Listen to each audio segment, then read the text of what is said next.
Hello बच्चों, hello, welcome to doubt नट पर आप सभी बच्चों का बहुत बहुत स्वागत है।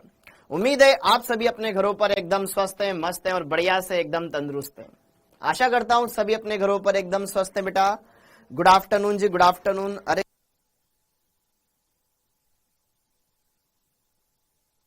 हेलो हेलो हेलो, आ जाओ जी, आ जाओ। आप सभी का बेटा बहुत बहुत स्वागत है।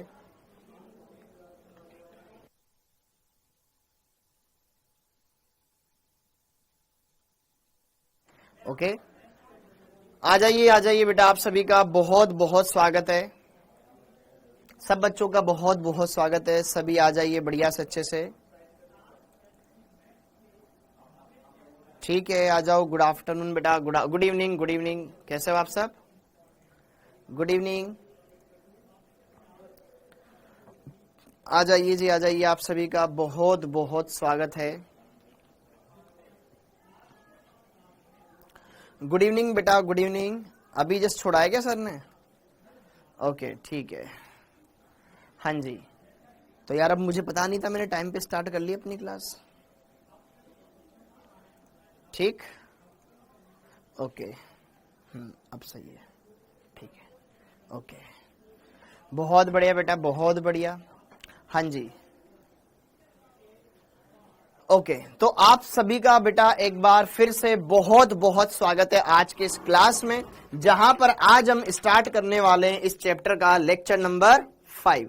आज हम डिस्कस करेंगे इस चैप्टर का लेक्चर नंबर 5। बहुत ही बढ़िया लेक्चर होने वाला है आज भी। आज हम कुछ और नए नए कॉन्सेप्ट है, नए नए टॉपिक है जो हम जानना चाहेंगे, बढ़िया से उनको क्लियर करना चाहेंगे। गुड इवनिंग बेटा, good evening. Hello doctor Shiv बेटा, बेस्ट ऑफ लक। ओके, तो यहां पर क्या क्या चीजें हैं जो हमें जाननी है, क्या क्या चीजें हैं जो हमें करनी है।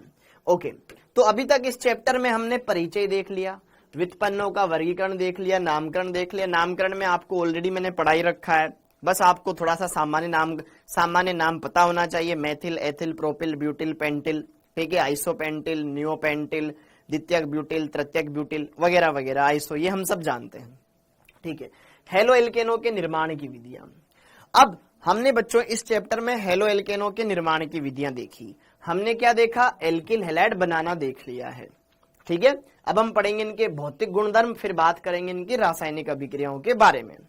Good evening, good evening, good evening Mansi ji, आप सभी का बहुत बहुत स्वागत है। आज हम पढ़ेंगे यहाँ पर इनके भौतिक गुणधर्म, फिजिकल प्रॉपर्टीज कैसी होती है इनकी, उनके बारे में डिस्कशन करेंगे। फिजिकल केमिस्ट्री के क्वेश्चन कहां से करें भाई? तुम्हें हर बार समस्या यदि तुम्हें मॉड्यूल दे रखा है ना, उसके लगाओ ना क्वेश्चन। ठीक है, ओके। वीडियो डाउनलोड करने पर डिलीट हो जा रहा है बेटा, अब इसमें मैं कुछ नहीं कर सकता, ये तो टेक्निकल है जो भी है जो।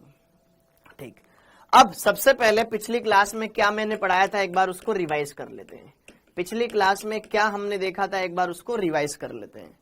मैंने आपको पिछली क्लासेस के दौरान ये पढ़ाया था हेलो एल्केनों को बनाने, हेलो एल्केन कैसे कैसे बनाया जाता है। तो मैंने आपको ये बताया था कि जब एल्केन की अभिक्रिया हेलोजन के साथ करवाई जाती है इन प्रेजेंस ऑफ सनलाइट, तो हेलो एल्केन बनता है, तो हेलो एल्केन बनता है। Got it? ऐसे भी हमने बनाया था। फिर मैंने आपको यही पढ़ाया था कि जब एल्कीन की अभिक्रिया करवाई जाती है HX के साथ, तो उससे भी हेलो एल्केन बनता है। ये भी मैंने आपको पढ़ाया था। ठीक है, फिर इसी के अंदर अगर आप यहां पर एल्कीन की अभिक्रिया X2 के साथ करवा देते थे तो डाई हेलाइड बनता था, लेकिन वो भी एक टाइप का हेलो एल्केन ही होता था। ठीक है, फिर मैंने आपको पढ़ाया था एल्कोहल से। जब एल्कोहल की अभिक्रिया HX के साथ करवाते हैं तो प्रतिस्थापन अभिक्रिया होती है, हेलो एल्केन बनता है। ठीक है, ओके। जब एल्कोहल की अभिक्रिया PCl PX3 या PX5 के साथ करवाते थे, ठीक है, PCl3 के साथ करवाते थे या PCl5 के साथ करवाते थे, तो भी हेलो एल्केन बनता था, हाँ या ना? जब हम एल्कोहल की अभिक्रिया SOCl2 के साथ करवाते थे इन प्रेजेंस ऑफ पाइरिडीन, तो भी हेलो एल्केन बनता था। ठीक है, एल्किल हैलाइड बन जाता था। जब हम एल्किल क्लोराइड या एल्किल ब्रोमाइड की अभिक्रिया NaI के साथ करवाते थे इन प्रेजेंस ऑफ एसीटोन, तो एल्किल आयोडाइड बनता था, जो भी एक हेलो एल्केन ही है, हाँ या ना? फिनकेल्स्टीन अभिक्रिया। और अगर हम क्या करते थे, एल्किल क्लोराइड से मुझे एल्किल फ्लोराइड बनाना है तो मैं AgF ले लेता था, स्वार्ट अभिक्रिया। तो ये सारी अभिक्रियाएं हमने देखी। एक अभिक्रिया और, एल्किल ब्रोमाइड बनाना है मुझे, तो मैं सिल्वर लवण ले लेता था, कार्बोक्सिलिक अम्ल का सिल्वर लवण ले लेता था और उसकी अभिक्रिया करवाता था मैं यहाँ पर Br2 के साथ इन प्रेजेंस ऑफ CCl4। तो यहाँ पर बोरोडीन हुंसडीकर अभिक्रिया होती थी और उससे हमारा क्या बन जाता था, एल्किल हैलाइड बन जाता था। तो मोटे मोटे तौर पर देखा जाए तो एल्किल हैलाइड बनाने की ये कुछ अभिक्रियाएं थी जो हमने इसमें देखी। ठीक, एकदम बढ़िया से क्लियर कर लिया था आप सबने। ओके, तो इतना हमने यहां पर देखा। डन डना डन डन। अब आगे बढ़ते हैं।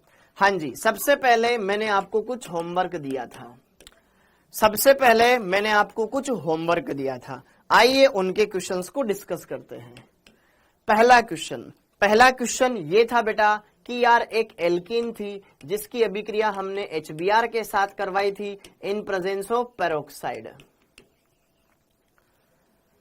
हाँ जी, सबसे पहले एल्कीन ले रखी थी मैंने प्रोपीन के ऊपर HBr का योग, मार्कोनिकॉफ नियम लगता अगर नॉर्मल केस होता, लेकिन पेरोक्साइड ले लेते हैं तो एंटी मार्कोनिकॉफ नियम के अनुसार अभिक्रिया संपन्न होती है। हाँ या ना, मतलब ये प्रोपीन अगर मैं बनाना चाहूं तो ये मैंने प्रोपीन बना दी भाई। ओके, तो प्रोपीन में क्या होता है कि भैया मार्कोनिकॉफ का नियम यह कहता है कि आने वाला हाइड्रोजन वहां जुड़ेगा जहां पर ज्यादा हाइड्रोजन होते हैं, ये मार्कोनिक का नियम। लेकिन उसका उल्टा कर दो यार, H वहां जोड़ दो जहां का मैं Br कोने पे जोड़ दो, तो यहां पे क्या बन जाएगा, 1 ब्रोमोप्रोपेन बन जाएगा। Got it. पेरोक्साइड प्रभाव, क्या 1 ब्रोमोप्रोपेन बनेगा? अरे ब्रोमोप्रोपेन तो बनेगा लेकिन वो 1A2 है, 1 ब्रोमोप्रोपेन बनेगा। गॉट इट, 1 ब्रोमोप्रोपेन बन जाएगा। ओके, और फिर 1 ब्रोमोप्रोपेन की अभिक्रिया मैंने शायद NaI के साथ करवाई थी आपको इन प्रेजेंस ऑफ एसीटोन। हाँ या ना? और फिर यहां पर क्या था, जहां ब्रोमीन था वहां ब्रोमीन हटा के आयोडीन लगा देना है। ठीक है, तो यहां पर ये आयोडीन लग जाएगा, 1 आयोडो प्रोपेन बन जाएगा। जिन्होंने किया है एकदम सही किया है, जिन्होंने नहीं किया है बहुत गलत किया है। ठीक है, ओके, क्या मेरी बात समझ में आ रही है? पहला क्वेश्चन तो आई थिंक मैंने आपको ये दिया था। ओके, अब बाकी क्वेश्चन क्या दिए थे यार? ठीक है, बाकी क्वेश्चंस एल्कोहल दिया होगा शायद। हाँ जी, बाकी क्वेश्चंस एक बार कोई भी एक बच्चा ना फोटो खींच के भेज दो यहाँ पे, ठीक, ताकि मेरे को पता लग जाए। बाकी क्वेश्चंस क्या थे? एल्कोहल होगा, एल्कोहल की अभिक्रिया कुछ ना कुछ कंपाउंड के साथ करवाई होगी। ये वाली कौन सी अभिक्रिया है? फिनकेलस्टीन अभिक्रिया। ठीक है, ओके, और ये वाली कौन सी अभिक्रिया है? पेरोक्साइड प्रभाव। आइसोप्रोपिल एल्कोहल दिया था। ठीक है।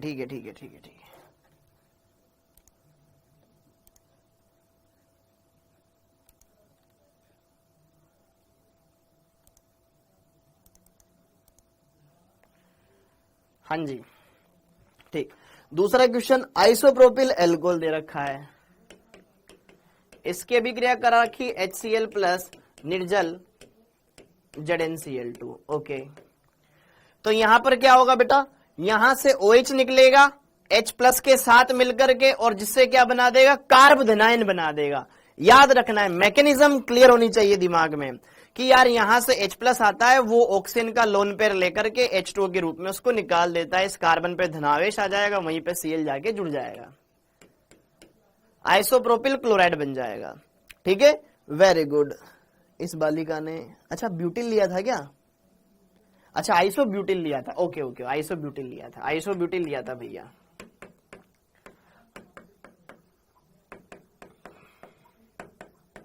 हाँ जी, आइसोब्यूटिल लिया था। ठीक है, आइसोब्यूटिल लिया था, वेरी गुड, इसने सही कर रखा है जो भी है। ठीक है, हाँ जी, आइसोब्यूटिल एल्कोहल, आइसोब्यूटिल एल्कोहल। अब आइसोब्यूटिल एल्कोहल के अंदर जब आप यहां पर ये रिएक्शन करवाते थे तो क्या होता था? ये एक देखो सर, केवल आंसर क्वेश्चन लिख के भेज दिया, आंसर तो बताया नहीं। देखो, ये आपके पास आइसोब्यूटिल एल्कोहल, तो यहां से बेटा जो HCl है वो HCl इस OH के साथ मिलकर के अलग हो जाता था, यहां पे बनता कार्बोदनाइन, कार्बोदनाइन SN1 क्रियाविधि। ओके, तो यहां पर पहले क्या बन जाएगा, कार्बोदनाइन बन जाएगा। तो मैकेनिज्म देख लो साथ के साथ, ये बनेगा तुम्हारा कार्बोदनाइन, जिसकी डिग्री क्या है 1 डिग्री कार्बोदनाइन है। अगर ये धनावेश यहां पड़ोसी के पास चला जाए तो क्या ये ज्यादा स्टेबल हो सकता है, ज्यादा स्टेबल हो सकता है? यस। अरे मत भेजो फोटो, मेरे पास आ चुका है, एक फोटो आ चुका है, मैंने एक के कमेंट रोक रखे, बस वहां से देख रहा हूं, ठीक है, बार बार फोटो मत भेजो। अब यहां पे इस कार्बन पर धनावेश आ चुका है, अब इसमें रीअरेंजमेंट होगा। वेरी गुड बेटा, वेरी गुड। क्यों? क्योंकि अगर ये वाला हाइड्रोजन हटा दिया जाए मुन्ना, अगर ये वाला हाइड्रोजन हटा दिया जाए तो काम हो गया, क्योंकि ये हाइड्रोजन यहां से हाइड्राइड आयन के रूप में शिफ्ट हो जाएगा, तो यहां पे धनावेश आ जाएगा, तो यहां पर क्या हो जाएगा, हाइड्राइड शिफ्ट हो जाएगा। रीअरेंजमेंट जिसको बोलते हैं, देखो कितना इंपॉर्टेंस है इसका रीअरेंजमेंट का। यहां पर आ जाएगा पॉजिटिव चार्ज, अब क्या बचा, स्टेबल कार्बोदनाइन। अब इसी पे क्या जुड़ जाएगा आपका, Cl माइनस आकर के बॉन्ड बना लेगा, तो यहां पर Cl आ जाएगा, तृतीयक ब्यूटिल क्लोराइड बन जाएगा। तृतीयक ब्यूटिल क्लोराइड, सामान्य नाम क्या होगा बेटा, तृतीयक ब्यूटिल क्लोराइड या 2-क्लोरो 2-मेथिल प्रोपेन, IUPAC नाम। वेरी गुड बेटा, बहुत बढ़िया। अच्छा, फिर इसके बाद इसकी अभिक्रिया NaI के साथ करवाएगी, NaI के साथ करवाएगी मैंने इसमें, ठीक है, NaI के साथ हमने अभिक्रिया करवाई है, ठीक है, NaI के साथ हमने अभिक्रिया करवा दी। वैसे ना NaI के साथ ये अभिक्रिया नहीं देगा, कैसे पता करें कहां से हाइड्रोजन शिफ्ट करना है बेटा, पहले GOC देख, ठीक है। NaI तो गलत लिखा दिया मैंने यार यहाँ पे यार, क्यों, SN2 बेटा, ये 3 डिग्री एल्किल हैलाइड है और 3 डिग्री एल्किल हैलाइड SN2 नहीं देते। अरे 2 Cl क्यों लगेंगे मेरे भाई, एक ही Cl लगेंगे ना, एक Cl लगेगा, 2 Cl क्यों लगेगा, पागल हो रहा है क्या? यहां से जब OH निकला, ठीक है, इस कार्बन पर धनावेश आया, कार्बोदनाइन बना, यह कार्बोदनाइन क्या करेगा, फिर रीअरेंज होगा और ये इसमें कन्वर्ट हो गया। अब यहां पे Cl आके जुड़, अच्छा यहां पे, अच्छा, ठीक है, ठीक है, ठीक है, ठीक है, ठीक है, कोई बात नहीं, ठीक है, एक ही तो Cl लगेगा भाई, मैंने 2 लगा दी होंगी, ओके, लेकिन मैं बोल तो वही रहा हूं ना, ठीक, ओके। तो यहां पे बेटा ये जो है ना 3 डिग्री एल्किल हैलाइड है, और 3 डिग्री एल्किल हैलाइड ना SN2 अभिक्रिया नहीं देते, और मैंने यहां पे करवा दी NaI, मैंने यहां पे देखते ही पता लगा लिया यार ये तो एसिड ये हो गया, ठीक है।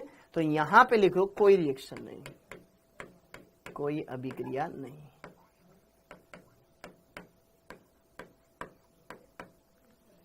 ये लिखो यहां पे कोई अभिक्रिया नहीं।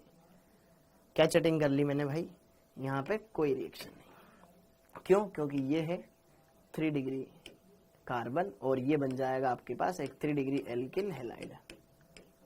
सिंपल सा ये लिख लेना, 3 डिग्री एल्किल हैलाइड है, 3 डिग्री एल्किल हैलाइड SN2 अभिक्रिया नहीं देता है, ठीक है, ओके। मेरे को पता है सबने कर दिया होगा, कोई दिक्कत नहीं है, कोई दिक्कत नहीं, लेकिन हाँ आपको पता होना चाहिए अब, ठीक। इस एल्किल हैलाइड की डिग्री 3 डिग्री है और 3 डिग्री SN2 अभिक्रिया नहीं दर्शाता है, ठीक है, डन। यहां पे आप कैंसिल कर देना, ओके। अब अगला, ठीक है, हाँ जी, अनजाने में एक बढ़िया क्वेश्चन बन गया। हाँ, थर्ड वाला मैंने क्या दिया था, थर्ड वाला मैंने ये दिया था, ठीक है, OAG Br2 in presence of CCl4। कौन सी अभिक्रिया है ये, कार्बोक्सिलिक अम्ल के सिल्वर लवणों की अभिक्रिया Br2 के साथ यहां पर बोरोडीन हुंसडीकर अभिक्रिया। तो ये जो था ना CO के इधर वाला, उसके ऊपर Br चिपका दो, तो ब्रोमो साइक्लोप्रोपेन बन जाएगा। वेरी गुड, जिसने बनाया ये सही बना रखा है बेटा, very good. CO2 plus AgBr अलग कर दिया, बहुत बढ़िया, बहुत सुंदर राइटिंग में बना रखा है, ठीक है, ओके। तो ये बन जाएगा आपके पास ब्रोमोसाइक्लोहेक्सेन, ब्रोमोसाइक्लोप्रोपेन। अच्छा ठीक है, ओके। हाँ साइक्लोप्रोपिल ब्रोमाइड, वैसे सामान्य नाम भी लिख सकते हो cycle propyl bromide, cyclopropyl bromide, या ये भी लिख सकते हो, ठीक है। लेकिन इसका अगला क्वेश्चन कहाँ गया बेटा?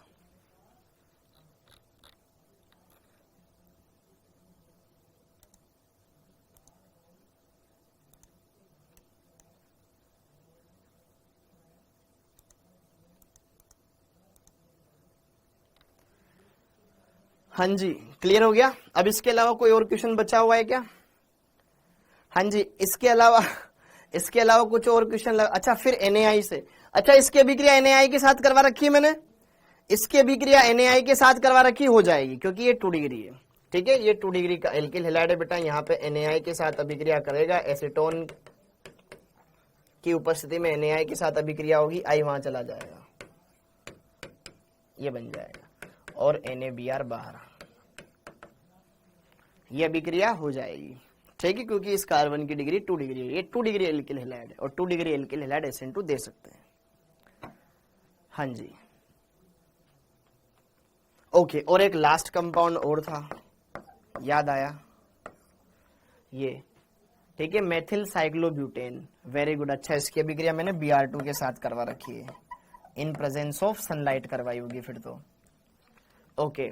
तो यहां पे जरा देखो ध्यान से, ये कौन सी अभिक्रिया? ये एल्केन है, एल्केन का हेलोजनीकरण मुक्त मूलक प्रतिस्थापन, एल्केनों का हेलोजनीकरण मुक्त मूलक प्रतिस्थापन अभिक्रिया होता है, और जिसमें ब्रोमीनीकरण तो बहुत ही सेलेक्टिव होता है, ये वहां से हाइड्रोजन हटाना पसंद करेगा जहां पर स्टेबल मुक्त मूलक बन सके, यहां से कि यहां से कि यहां से यहां से यहां से, कहां से हटाएगा? जहां से स्टेबल मध्यवर्ती बने, ये वाला हाइड्रोजन ये हटाएगा इस कार्बन से जुड़ा हुआ, ठीक है, ओके। तो यहां पर क्या होगा बेटा? ये वाला हाइड्रोजन हटेगा, इसका समांश बंध विखंडन होगा, यहां पर बनेगा एक 3 डिग्री मुक्त मूलक, यस और नो, यस और नो, डन डन। तो यहां पर क्या होगा कि यार यहां पे जुड़ेगा Br, वो H और एक बच्चा Br यहां से निकल जाएगा। इसके अलावा कुछ और बोला था क्या मैंने? ठीक है, ये बन जाएगा। इसके अलावा आगे भी कोई अभिक्रिया करा रखी है क्या मैंने? बस इतना ही था या कुछ और भी था आगे बेटा? वेरी गुड, 3 डिग्री पर जुड़ जाएगा, 1 ब्रोमो 1 मेथिल साइक्लो NaI से, अरे NaI से नो रिएक्शन, ठीक है, NaI के साथ नो रिएक्शन।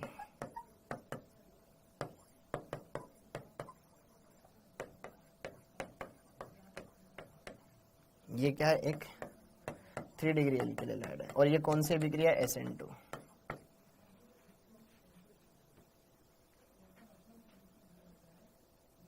ठीक है, क्योंकि जिन्होंने पढ़ा होगा वो तो करते, थोड़ा दिमाग लगाते जिन्होंने पढ़ा होगा बेटा, ठीक है, क्योंकि ये 3 डिग्री एल्किल हैलाइड है, और 3 डिग्री एल्किल हैलाइड SN2 अभिक्रिया देता ही नहीं। सब सही थे बेटा, वेरी गुड, बहुत बढ़िया बहुत बढ़िया बहुत बढ़िया, ठीक है, ओके। तो मेरा मकसद था आपको बस अभिक्रियाएं बढ़िया से दिमाग में बिठाना। अब आपको कैसे पता चलेगा सर, हमको कैसे पता चलेगा अभिक्रिया होगी या नहीं होगी, वो अब सीखेंगे, ठीक है। तुमने से बहुत सारे बच्चों ने शायद SN1 SN2 नहीं पढ़ा होगा, ठीक है, लेकिन ये तो पढ़ा है और उस हिसाब से तुमने किया। हाँ, हमें वो कुछ चीजें नहीं पढ़ी थी सर हमने, इसलिए हम मिस्टेक कर गए या हमें पता ही नहीं था, कोई बात नहीं, बाकी सारी चीजें क्लियर हो गई। डन डन, एकदम क्वेश्चन क्लियर थे बेटा। हमने जो पढ़ा उसके बिहाफ पर हमें जितना आता था उतना हमने दिमाग लगाया और कर लिया। नियोपेंटिल एल्कोहल की SOCl2 में कल हाइड्रोजन शिफ्टिंग क्यों नहीं हुई, ये पूछ रहे हैं बेटा सुमित कश्यप। बेटा SN डार्जन अभिक्रिया SN2 क्रिया विधि का उदाहरण है, और SN2 में मुक्त मूलक और मध्यवर्ती के रूप में कार्ब धनायन नहीं बनता। कार्ब धनायन नहीं बनता तो पुनर्विन्यास नहीं होता, ठीक है।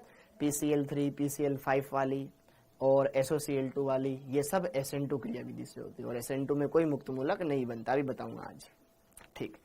तो ये सब कल का ज्ञान क्लियर हो गया, ये सब कल का ज्ञान क्लियर हो गया, ओके। अरे लाल फोस्फोरस पी फोस्फोरस लाल ही होता है, ठीक है, ओके। आगे बढ़ते हैं, अब आगे कहानी, अब अगली कहानियां, अब अगली कहानी। तो अब चलिए थोड़ी बहुत थ्योरी लिख लेते हैं। भौतिक गुण, हेलो एल्केनों के भौतिक गुण, हेलो एल्केनों के भौतिक गुण के भौतिक गुण, इनकी physical properties. Physical properties. Heading डाल लो, हेलो एल्केनों के भौतिक गुण। मतलब ये दिखने में कैसे होते हैं, पानी में घुलते हैं कि नहीं घुलते, इनके गलना, इनके क्वथनांक किस तरीके से वेरी करते हैं, किस में ज्यादा घुलते हैं, जल में घुलते हैं या नहीं घुलते, ये वगैरह वगैरह ऐसी बातें। इनकी भौतिक अवस्था क्या होती है। तो सबसे पहले भौतिक अवस्था, ठीक है, बस जान लो और जान करके भूल जाना। भौतिक अवस्था जैसे कि methyl fluoride, methyl chloride, methyl bromide और एथिल C2H5, C2H5F, C2H5Cl, ये कैसे होते हैं, गैसीय होते हैं। कोई नहीं पूछ रहा आपसे, ये गैसीय प्रकृति के होते हैं। स्वाट में भी बेटा SN1 ही लगती है खुशी, ठीक है, ओके, ये गैसीय प्रकृति के होते हैं। जबकि ठीक है, और इतना तो गैस ही है, ओके, C18 तक के हेलो एल्केन, हेलो एल्केन द्रव अवस्था में द्रवीय होते हैं, ठीक है। उच्चतर हेलो एल्केन ठोस, ओके। तो यहां पे जरा देखो ध्यान से, जो आपके नॉर्मल कम अणुभार वाले गैसीय अवस्था में थोड़ा अणुभार बढ़ गया, द्रव अवस्था में आ गए, और ज्यादा भारी हो गए, ठोस अवस्था में आने लग गए, ठीक है। ये तो इनकी फिजिकल स्टेट हो गई। दूसरी काम की बात कि यार जो एल्किल हैलाइड होते हैं वो कार्बनिक विलायकों में अधिक विलय होते हैं, जल में नहीं होते, जबकि होते तो ध्रुवीय प्रकृति के हैं। हमने पढ़ा है एल्किल हैलाइड में हैलाइड बंध ध्रुवीय प्रकृति का होता है, कार्बन हेलोजन बंध ध्रुवीय प्रकृति का होता है, और जल भी ध्रुवीय होता है, तो घुलना चाहिए। ये कार्बनिक विलायकों में घुल जाते हैं, CCl4 में घुल जाते हैं, एसीटोन में घुल जाते हैं, लेकिन जल में बहुत कम घुलते हैं। ओके, अंशुल कुमार और बढ़िया से याद कर, ठीक। ऐसा क्यों होता है, इसका क्या कारण है, आइए इसके बारे में हम बात करते हैं, ठीक है। लिखिएगा, एल्किल हैलाइड ध्रुवीय प्रकृति के होते हुए भी जल में अविलेय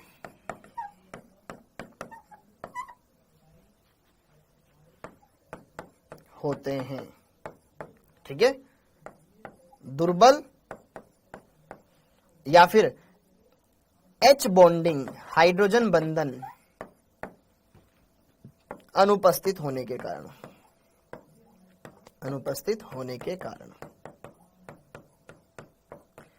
क्या कारण है, क्योंकि ये जल के साथ H बॉन्डिंग नहीं कर पाते हैं एल्किल हैलाइड्स, ठीक।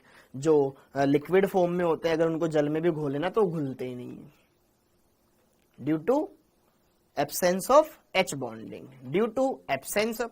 और लाल फोस्फोरस को ही लाल बोलते हैं, जो मैंने फोस्फोरस लिखा है ना, P+I2 P+Br2 वही है, ठीक है, या तो वही पढ़ता रहे तू, ठीक।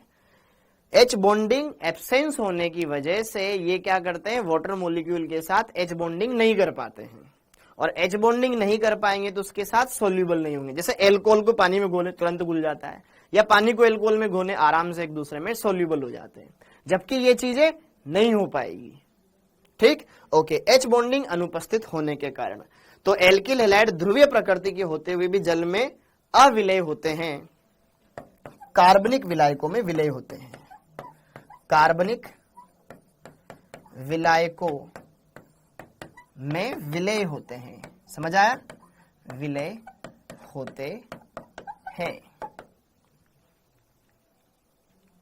ओके, ठीक। ये पॉइंट क्लियर हो गया।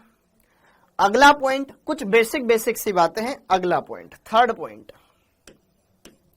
अच्छा, जब एल्किल हैलाइडों को कॉपर वायर के ऊपर लेकर के हम जब गर्म करते हैं, ये कॉपर वायर है, एल्किल हैलाइड का पेस्ट मैंने बनाया, इसके ऊपर कॉपर वायर की हेल्प से उसको गर्म किया, और गर्म करते हैं तो बेटा ये हरी किनारे वाली ज्वाला के साथ जलते हैं।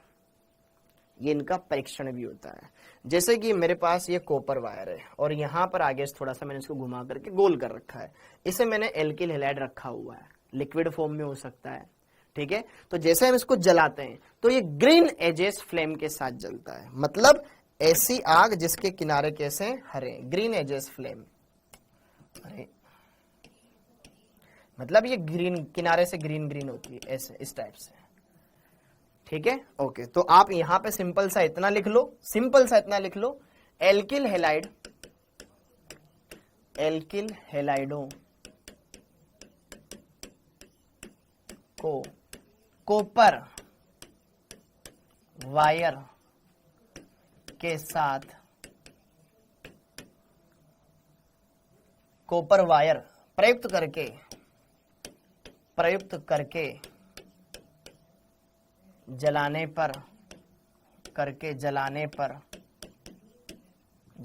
पर यह हरी ज्वाला के साथ, हरी ज्वाला के साथ जलते हैं।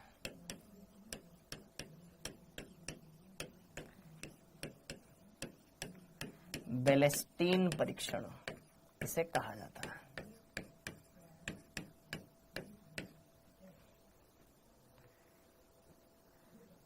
ओके, क्लियर है, ठीक। बोरेक्स बीट टेस्ट वो अलग है बेटा, ये अलग है, ठीक। एल्किल हैलाइड को जब हम कॉपर वायर के ऊपर रख करके जब जलाते हैं ना तो ये ग्रीन एजेस फ्लेम के प्रोड्यूस करते हैं। ओके, अगला पॉइंट, फोर्थ पॉइंट, क्वथनांक। क्वथनांक, बॉइलिंग पॉइंट। देखो, क्वथनांक में सिंपल सा फंडा है, जैसे जैसे अणुभार बढ़ेगा क्वथनांक बढ़ता जाएगा, कोई दिक्कत नहीं। क्वथनांक अणुभार के डायरेक्टली प्रोपोर्शनल होता है, जैसे जैसे अणु भारी होता जाएगा उसका क्वथनांक बढ़ता जाएगा, कोई दिक्कत नहीं।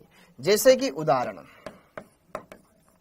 अगर मैं लूं यहां पे CH3F, CH3Cl, CH3Br, CH3I, एकदम सिंपल सा है, कोई दिमाग ही नहीं लगाना।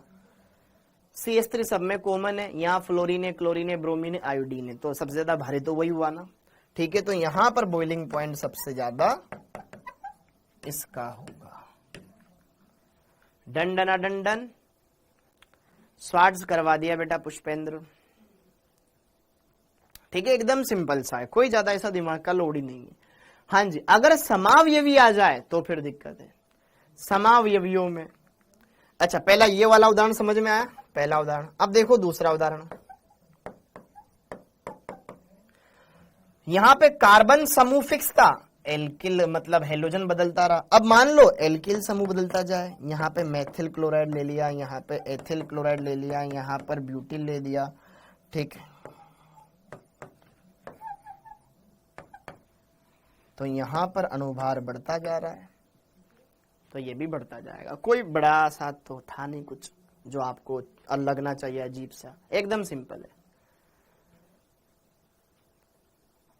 केमिकल बॉन्डिंग में अलग क्यों बताया था, क्या बताया था बीपी, सही तो बताया था अंजलि पाल। केमिकल बॉन्डिंग आएगा, सॉरी केमिकल बॉन्डिंग क्या, ऑर्गेनिक केमिस्ट्री आएगा, GOC आएगा, ठीक है। Okay, done. अब समावयवी, अगर समावयवी होते हैं तो क्या होता है, देखो ध्यान से। पहली बात तो क्वथनांक अणुभार के समानुपाती होता है। अब अगला पॉइंट, हाँ जी, परंतु समावयवियों में देखो क्वथनांक कुछ बेसिक चीजों के ऊपर डिपेंड करता है। जैसे जो अणु जितना भारी है उसका क्वथनांक उतना ज्यादा होता है, जो अणु हाइड्रोजन बॉन्डिंग करके रखता है उसका क्वथनांक ज्यादा होता है, जैसे कि H2O। जहां पर पृष्ठीय क्षेत्रफल जितना ज्यादा हो, जो जितना फैला हुआ हो, उसका क्वथनांक ज्यादा होता है। तो वहां पर यही सारी बातें हमें यहां पर समझनी है। तो कुल समावयवियों में क्या होता है बेटा कि देखो, पहले तो हम जो जानते हैं बॉइलिंग पॉइंट पृष्ठीय क्षेत्रफल के समानुपाती होता है, परंतु समावयवियों में शाखाएं निकलती है, तो शाखाओं की वजह से पृष्ठीय क्षेत्रफल घट जाता है, तो शाखाओं की संख्या के व्युत्क्रमानुपाती हो जाता है, शाखाओं की संख्या के व्युत्क्रमानुपाती हो जाएगा। साइड ब्रांच, ये बातें ध्यान में रखनी है।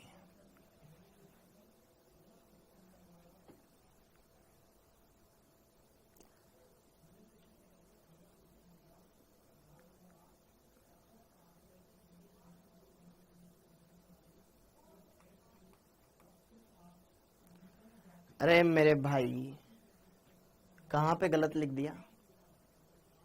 ये वाली जो अभिक्रिया है वो अभिक्रिया नहीं हो पाएगी।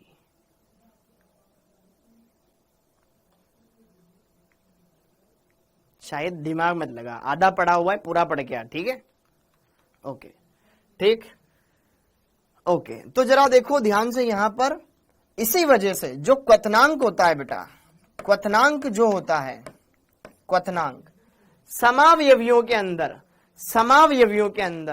क्वथनांक जो होता है समावयवियों के अंदर क्या होता है, प्राथमिक वाले का सर्वाधिक होता है, क्योंकि प्राथमिक एकदम सीधा होता है, फिर 2 डिग्री में ब्रांच निकल जाती है, फिर तृतीयक सबसे कमजोर होता है। इस बात का ध्यान रखेंगे। और नीट 2016 में आपके एक क्वेश्चन आया हुआ है इस पर। अलग क्या बताया है केमिकल बॉन्डिंग में? बेटा हर एक का अपना अपना कलर है बेटा, शिखा, ठीक है?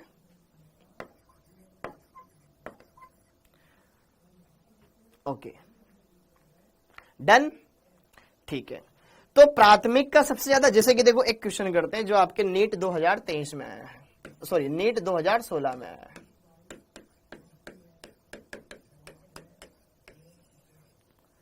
हाँ जी, नीट 2000, अभी पढ़ लो, तुम सब पढ़ लो, सारा ज्ञान यही लगाना है तुमको। आधे पढ़े हुए लोग हो तुम सब, आधे पढ़े हुए लोग हो, ठीक है? जिन चीजों के बारे में अभी तक मैंने बताया ही नहीं है, उन चीजों के बारे में अभी क्यों पूछना है तुमको? अभी जब यहाँ पे पढ़ने आए हो तो पढ़ो ना सिर्फ, ठीक है? कुछ बच्चे यार मतलब आप पढ़ाने नहीं देते हो, नहीं पहले हमको ये करना है, नहीं पहले हमको ये करना है, ये करना है। जो मैं करवा रहा हूं ना उसको सही तरीके से अच्छे समझोगे तो मेरे को भी पढ़ाने में मजा आएगा और तुम भी सही तरीके से पढ़ पाओगे, ठीक है? तो अभी अपना एक्स्ट्रा दिमाग जो लगा रहे हो ना मत लगाओ, बढ़िया से अच्छे से देखो, अच्छे से क्लियर करो, फिर समझो, ठीक है? इधर उधर का खा पी करके फिर आधा अधूरा ज्ञान देते हो तो फिर उससे कुछ मतलब नहीं निकलता। सब पढ़ाऊंगा, सारी चीजें क्लियर करवाऊंगा। हुंस-डीकर अभिक्रिया SN1 है या SN2 है? अबे नालायक, तुझे ये नहीं पता हुंस-डीकर में क्या बनता है? मुक्त मूलक बनता है। वो सिंपल एक प्रतिस्थापन अभिक्रिया थी, मुक्त मूलक बना था ना। SN1 SN2 प्रतिस्थापन अभिक्रिया है जहां पर कार्बोधनाइन बनता है और संक्रमण अवस्था बनता है। तूने पढ़ा होगा तभी पूछ रहा है, तो तुझे ये नहीं पता SN1 में कार्बोधनाइन बनता है और SN2 में संक्रमण अवस्था बनती है। तो मैंने उसमें बताया था तेरे को संक्रमण अवस्था बनी थी या कार्बोधनाइन बना था। थोड़ा दिमाग लगा फिर पूछा कर। अब यहां पर आगे बढ़ते हैं। तो नीट 2016 में एक क्वेश्चन आया कि निम्न यौगिकों के क्वथनांकों का बढ़ता क्रम बताएं।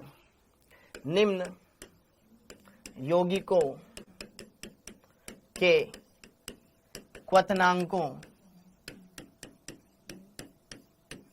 का बढ़ता क्रम होगा, बढ़ता क्रम होगा। एकदम सिंपल सा क्वेश्चन, एकदम सिंपल सा क्वेश्चन। कंपाउंड कुछ ऐसे दे रखे थे,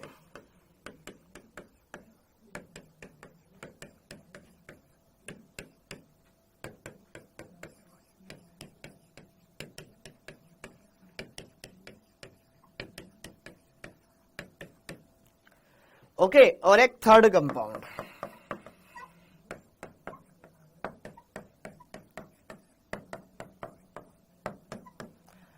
तो अब जरा देखो ध्यान से, इन तीनों कंपाउंड्स में मुझे नहीं लगता कि कोई बड़ा क्वेश्चन इसने नीट 2016 में पूछा था, एकदम हलवा क्वेश्चन पूछा था। तो आपको पता है कि पहली बात तो देखो ध्यान से, ये भी 4 carbon 1 chlorine, 4 carbon 1 chlorine, 4 carbon 1 chlorine, 1 chlorine, तो सब समावयवी है। समावयवियों में क्या होता है, जो जितना फैला होता है एकदम सीधा होता है उसका पृष्ठीय क्षेत्रफल ज्यादा होता है।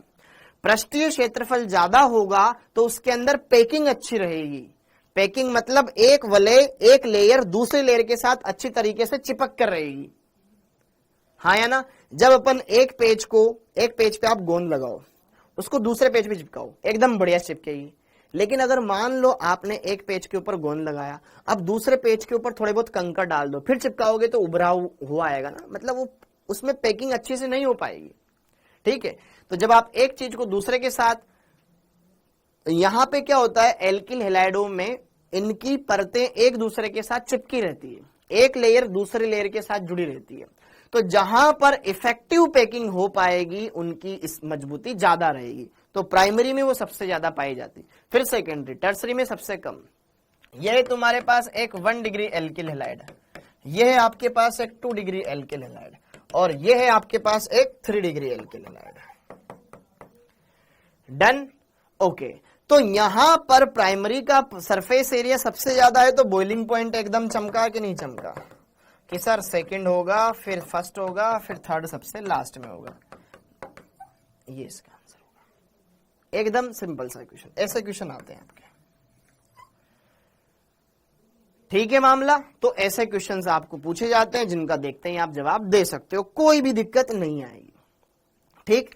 ये वाली बात आपको पता हो जानी चाहिए। तो देखो ध्यान से, इनके अंदर भौतिक गुणधर्मों में पहली बात तो आपको ये क्वथनांक वाले टॉपिक से क्वेश्चन पूछा जाता है, जो आपको पता होना चाहिए। जल में क्यों नहीं घुलते हैं, वो हाइड्रोजन बॉन्डिंग की वजह से, और इनका परीक्षण ये पता होना चाहिए, बाकी कुछ भी पता ना हो तो भी चल जाएगा काम, ठीक, ओके डन। अब अगली बात, अब हेडिंग डालो, हेलो एल्केनो के रासायनिक गुणधर्म। अब हम पढ़ेंगे इनके रासायनिक गुणधर्म। अच्छा, हेलो एल्केन मानव के लिए हार्मफुल होते हैं, क्योंकि ये केमिकल है, पॉइजनस नेचर के होते हैं, ठीक है। चाहे आप क्लोरोफॉर्म ले लो, चाहे आप CCl4 ले लो, तो ये ह्यूमन के लिए ज्यादा लंबे टाइम तक इनके कांटेक्ट में रहेगा, तो उसको बेचैनी सी महसूस होने लगेगी, ठीक, ओके। अब अगली कहानी, तो अब हेडिंग डाल लेंगे, हेलो एल्केनो के रासायनिक गुणधर्म। हेलो एल्केनो के रासायनिक गुणधर्म, रासायनिक गुणधर्म,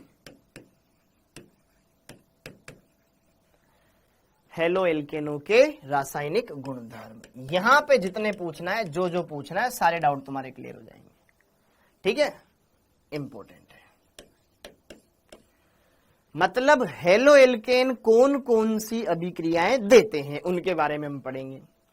तो बच्चों, हेलो एल्केन जनरली 3 तरह की अभिक्रियाएं हैं जो हमें पढ़नी है, जो कि जिनके बारे में हम अच्छे से डिस्कस करेंगे।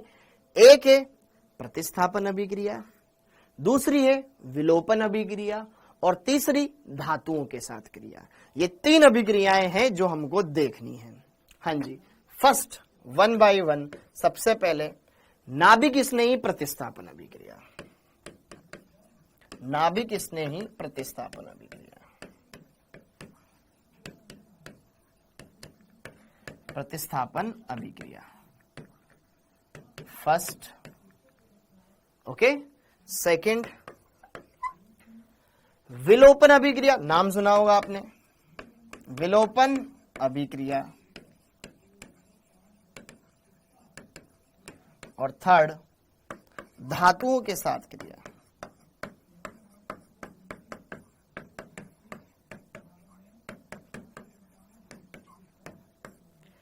तो 1 by 1 हम एक एक को बहुत ही अच्छे तरीके से पढ़ेंगे, बहुत ही बेहतरीन तरीके से पढ़ेंगे, ठीक है। तो कोई टेंशन नहीं लेना है, आपको बस अच्छे से समझना है। तो सबसे पहले हेडिंग डाल लो, नाभिक स्नेही प्रतिस्थापन अभिक्रिया। यहां पे SN1 SN2 इन सब के बारे में जानेंगे, ठीक है, ताकि तुम्हारी ये भूखलाट शांत होगी, ठीक, ओके। कब SN1 होगी, कब SN2 होगी, सब बताऊंगा, टेंशन मत लो। फर्स्ट हेडिंग डाल लो बेटा, और फिर इसको हम समझते हैं, ठीक है, ओके। तो सबसे पहले हम बात करेंगे यहां पर नाभिक स्नेही नाभिक स्नेही प्रतिस्थापन अभिक्रिया।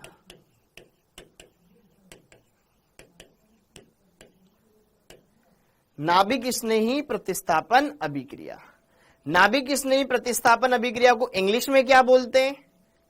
न्यूक्लियोफिलिक प्रतिस्थापन मतलब substitution reaction. Nucleophilic substitution reaction.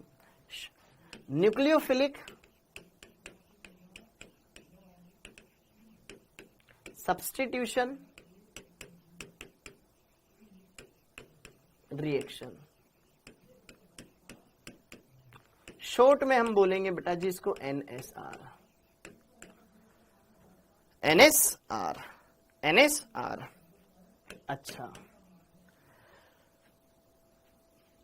अब यहां पे आपको समझना है, अच्छे से पूरा समझना है, ठीक है? पूरा समझना तभी अच्छे से समझ आएगा। ओके, तो जो एल्किल हैलाइड होते हैं, कोई भी हो alkyl halide, fluoride, chloride, bromide, iodide, कोई भी हो, कोई भी एल्किल समूह लगाओ, तो यह एल्किल हैलाइडों की अभिलाक्षणिक अभिक्रिया होती है। मतलब एल्किल हैलाइड कुछ दर्शाए न दर्शाए, ये तो दर्शाएंगे, हमारी ये मेन प्रायोरिटी है। क्यों दर्शाएंगे?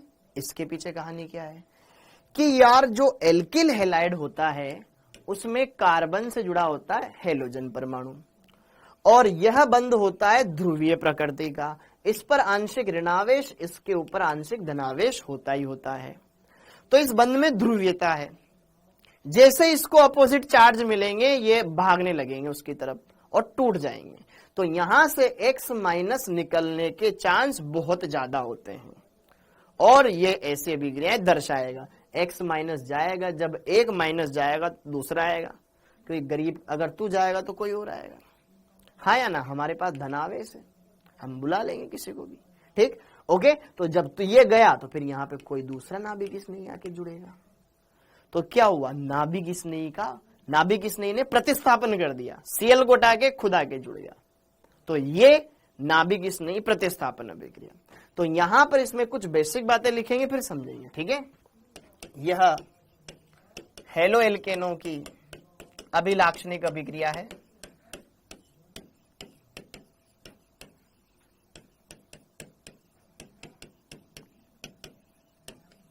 अभिक्रिया है जो कि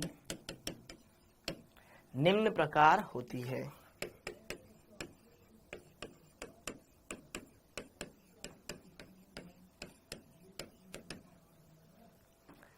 निम्न प्रकार होती है।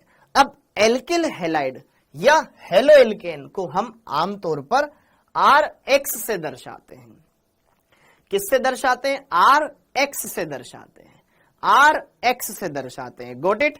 अब मैं उसको समय के हिसाब से जहां जहां जैसे जैसे जरूरत पड़ेगी वैसे वैसे उसका इस्तेमाल करूंगा। जो RX है यहां पर देखो ध्यान से समझना, अभी लिखना नहीं। ये जो RX है बेटा एल्किल हैलाइड, मैं इसको सिर्फ RX भी लिख सकता हूं, ठीक है? मैं इसको ऐसे भी लिख सकता हूं, यार कार्बन के 3 बंध पता नहीं किससे बन रहे हैं, लेकिन एक कार्बन हेलोजन से बन रहा है, ऐसे भी लिख सकता हूं। समझ आया? या फिर मैं इसको ऐसे भी लिख सकता हूं, यार ये कार्बन है, यहाँ पे हेलोजन है। अब ये तीनों समूह सेम भी हो सकते हैं, अलग भी हो सकते हैं, डिफरेंट भी हो सकते हैं। यहाँ पे R1 मान लो, यहाँ पे R2 मान लो, यहाँ पे R3 मान लो। घबराने की कोई जरूरत नहीं है। ऐसा लिखो, ऐसा लिखो, ऐसा लिखो, तीनों का मतलब एल्किल हैलाइड ही है।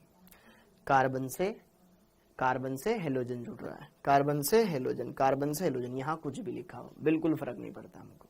पहले ये बात समझ लो, दिमाग में क्लियर कर लो। ऐसे लिखो या ऐसे लिखो, कोई फर्क नहीं पड़ता, कोई फर्क नहीं पड़ता, ठीक है? हमें कार्बन से हेलोजन देखना है, बस कार्बन से हेलोजन देखना है। पहला दिमाग में ये फंडा क्लियर होना चाहिए। ओके बच्चों? ओके, तो यहां पर एल्किल हैलाइड, जैसे कि देखो ध्यान से, ये है मेरे पास एक एल्किल हैलाइड।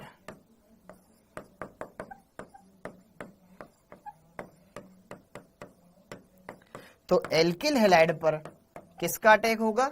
नाभिक स्नेही का, क्योंकि X माइनस जाएगा तो ये कार्बन पर पॉजिटिव चार्ज आएगा, वहां पे नाभिक स्नेही जाके जुड़ जाएगा। तो NU माइनस ये है आक्रमणकारी अभिकर्मक, ये है अटैकिंग रिएजेंट, आक्रमणकारी अभिकर्मक। अब आपको एक बात में अभिकर्मक, पूरा नाम लिख देता हूं। अब बस आपको जो अभिकर्मक होगा ना, उस अभिकर्मक में से पहचानना है कौन नाभिक स्नेही है, वो आयनिक यौगिक है या सहसंयोजक यौगिक है। इस बात का ध्यान रखना है बस। जो आक्रमणकारी अभिकर्मक है ना, आक्रमणकारी अभिकर्मक आयनिक भी हो सकता है, जैसे कि Cn-, OH-, या फिर उदासीन भी हो सकता है, H2O। ऑक्सीजन के पास लोन पेयर है, दोनों तरफ हाइड्रोजन हाइड्रोजन सहसंयोजक बना रहा है। बस आपको इतना सा देखना है, आने वाला कौन है, आयनिक वाला है कि सहसंयोजक वाला है। बहुत सारी चीजें क्लियर हो जाएगी एकदम। तो ये एल्किल हैलाइड है, ये नाभिक स्नेही है। ज्यादा कुछ अभी बताएंगे नहीं, सिंपल सा, यहां से X- निकलेगा, Nu- जुड़ेगा, ये Nu इसके साथ जुड़ गया और ये X- अलग हो गया। तो ये बन गया आपके पास उत्पाद, डन, ओके। और ये है आपके पास निकलने वाला समूह, इंग्लिश में बोलते हैं इसको लिविंग ग्रुप, निकलने वाला समूह, निकलने वाला समूह, अंग्रेजी में लिविंग ग्रुप।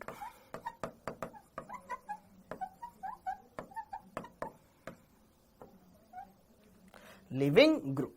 क्या इतनी बात समझ में आई?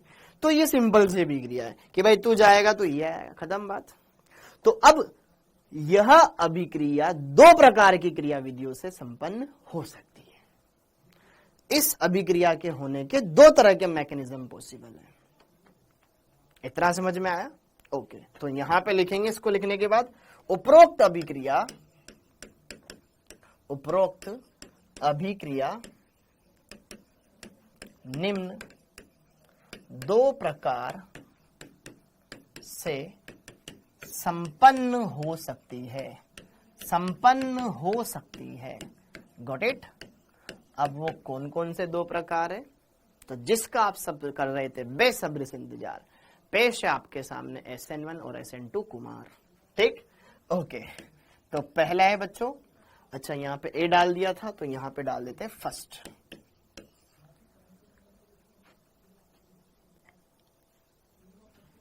एकाणुक, एकाणुक नाभिक स्नेही, नाभिक स्नेही प्रतिस्थापन अभिक्रिया, प्रतिस्थापन। ठीक है, ओके। एकाणुक नाभिक स्नेही प्रतिस्थापन, ठीक है। इसको इंग्लिश में बोलते हैं, एकाणुक का मतलब यूनिमोलिक्यूलर, एक अणु, यूनिमोलिक्यूलर, न्यूक्लियोफिलिक सब्स्टिट्यूशन रिएक्शन। ठीक है, ओके। तो इसको शॉर्ट में दिखाते हैं SN1, ऐसे ऐसे भी लिख देते हैं कई बुक में, ठीक है, SN1। तो 1 मतलब एक अणु, N मतलब न्यूक्लियोफिलिक, S मतलब substitution, unimolecular nucleophilic substitution, unimolecular nucleophilic substitution, SN1, SN1। और दूसरा होता है आपके पास द्विअणुक। एक बार पहले लिख लो इनके नाम पे, डायरेक्ट शॉर्ट में SN1 SN2 लिखवाऊंगा। द्विअणुक नाभिक स्नेही प्रतिस्थापन, नाभिक स्नेही प्रतिस्थापन। द्वि मतलब बाइमोलिक्यूलर,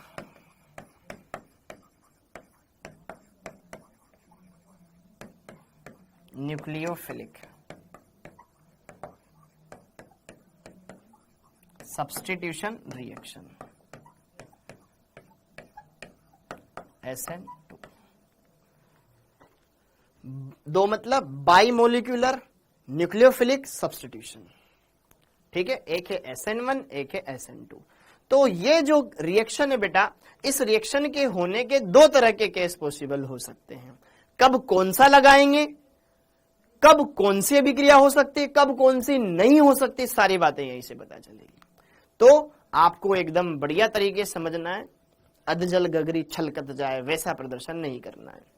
ठीक है, डन, समझ में आया? अब पहले हेडिंग डाल लो SN1। ओके,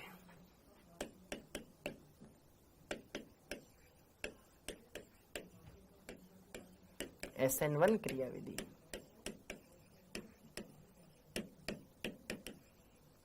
कैसे भी लिख सकते हैं इसको।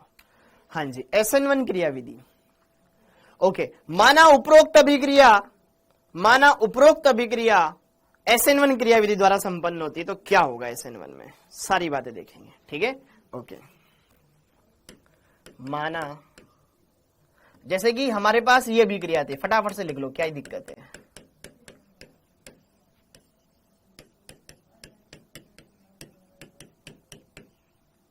ये अभिक्रिया है बेटा, ये हमारे पास रिएक्शन है कि भैया X निकलेगा NU आएगा। ठीक है, माना उपरोक्त अभिक्रिया SN1 क्रियाविधि द्वारा संपन्न होती है।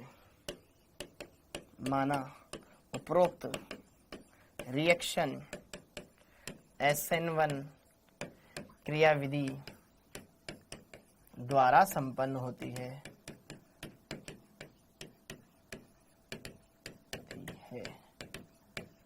तो यह दो पदों में संपन्न होती है। SN1 की पहली बात, यह दो पदों में संपन्न होती है। पहली बात तो ये ध्यान रखें, यह दो पदों में संपन्न होती है, संपन्न होती है। क्या होते हैं वो दो पद?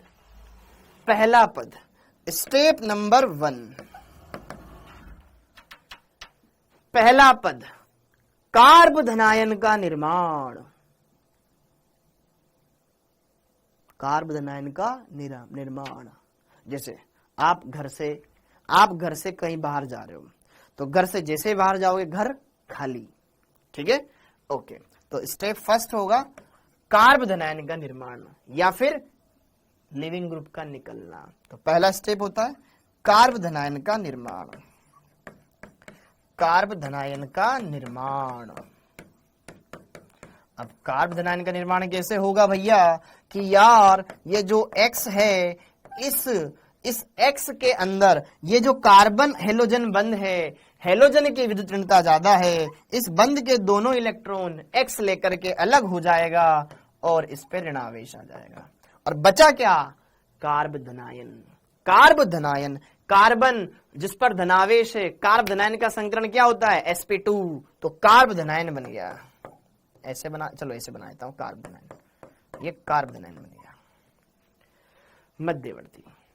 ये है तुम्हारा कार्बधनायन जो कि क्या है? मध्यवर्ती।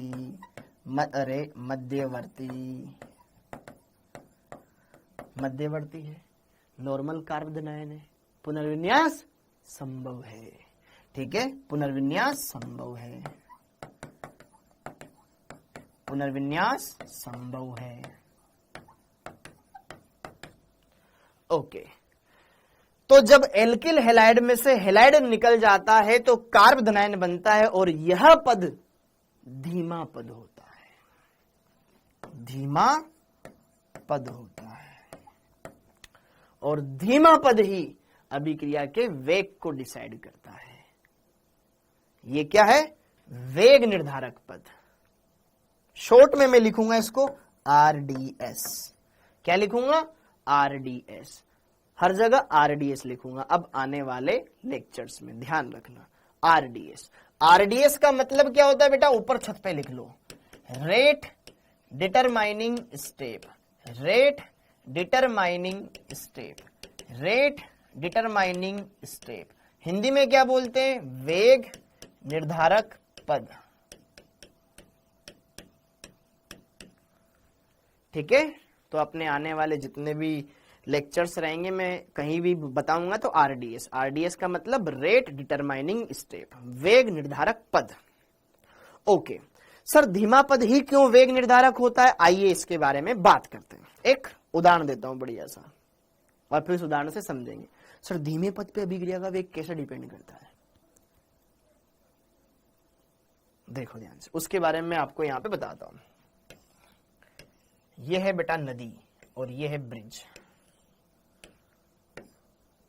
ठीक है, पानी बह रहा है एकदम फुल फ्लो के साथ। 4 लोग है, A B C D, या फिर तुम में से मान लेते हैं कोई एक है आशीष, एक है यहां पर आकाश,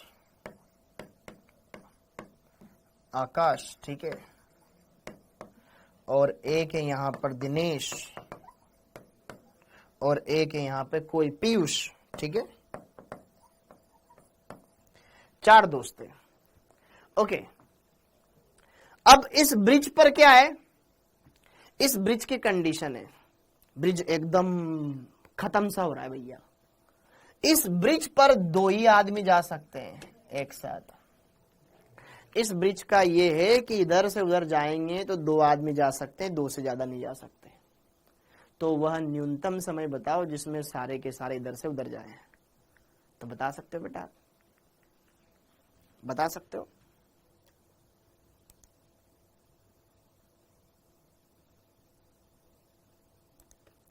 हाँ जी। अच्छा, अब अगली कहानी, अगली कहानी क्या सर, आपने ये तो बताया नहीं कौन कितने टाइम में जाएगा। देखो, दिनेश लेता है 5 मिनट इधर से उधर जाने के, ठीक है, ओके। दिनेश लेता है 5 मिनट, पीयूष लेता है 10 मिनट ब्रिज को क्रॉस करने के, आकाश लेता है 3 मिनट, और आशीष लेता है 2 मिनट। सबके यहां पर अच्छे से सारी बातें क्लियर करो। इस ब्रिज को यहां पर सारी बातों को आपको समझना है, एकदम बढ़िया से समझा रहा हूं, ठीक है, आप समझना है। ये एक रीजनिंग का क्वेश्चन हो गया तुम्हारे लिए। चारों को साथ में भेज दो बेटा, पुल टूट जाएगा, पुल टूट जाएगा। देखो, 2 से ज्यादा जने जा नहीं सकते, पुल टूट जाएगा। तो वो मिनिमम टाइम बताओ। देखो, आशीष तो फटाफट से 2 मिनट में पार कर जाता है, आकाश को 3 मिनट में लगते हैं पार होने में, दिनेश 5 मिनट में पार कर जाएगा, ये 10 मिनट। तो मिनिमम टाइम क्या हो ताकि सारे दोस्त इधर आ जाएं? आपको ये बताना है, वह मिनिमम समय बताओ जब सारे के सारे इधर आ जाएंगे। एक बार में 2 ही जने जा सकते हैं, अकेला अकेला नहीं जाना है, ठीक है, 2 जने साथ में जाएं। तो आप बताओ मिनिमम टाइम कितना लगेगा?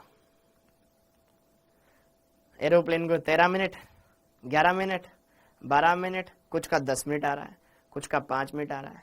बेटा 5 मिनट में तो सारे जा ही नहीं पाएंगे ना, ये तो पीयूष तो रह जाएगा। सारे जाने चाहिए, सारे जाने चाहिए। तो मिनिमम टाइम कितना लगेगा? 5 मिनट। यार सोचो ना, पीयूष को तो 10 मिनट लगते हैं, तो तुम टोटल टाइम बता रहे हो 5 मिनट, 6 मिनट, ये तो पॉसिबल ही नहीं है ना। 20 मिनट। देखो ध्यान से, यहां पर मिनिमम टाइम लगेगा 10 मिनट। 10 मिनट में सारे के सारे उधर क्रॉस हो जाएंगे। तुम सबसे पहले पीयूष के साथ, ये पीयूष खड़ा है यहाँ पे, पीयूष के साथ कोई भी जोड़ीदार लगा दो।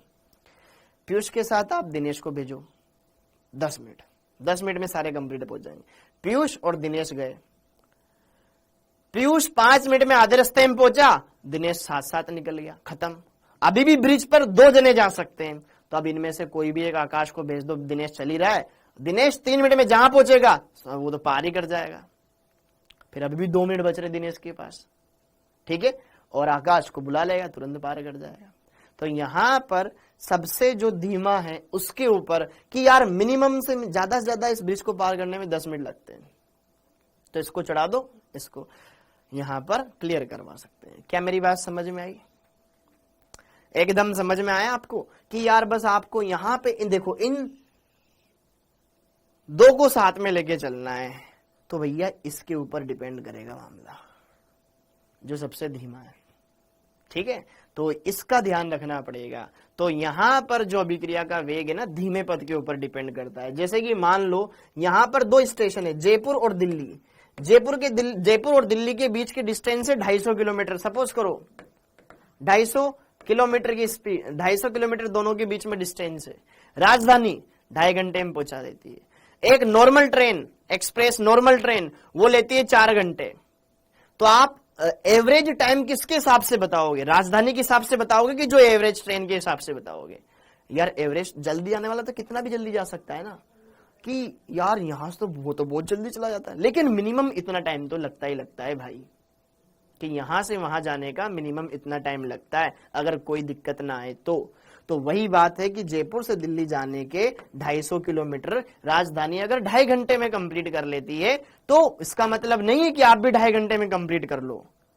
अगर अपन जनरल नॉर्मल ट्रेन की बात करें तो उसको 4.5 घंटे लगता है, तो 4.5 घंटे में ही कंप्लीट हो पाएगा। तो वो सबसे धीमा पद उसके हिसाब से निकाला जाता है अभिक्रिया का वेग।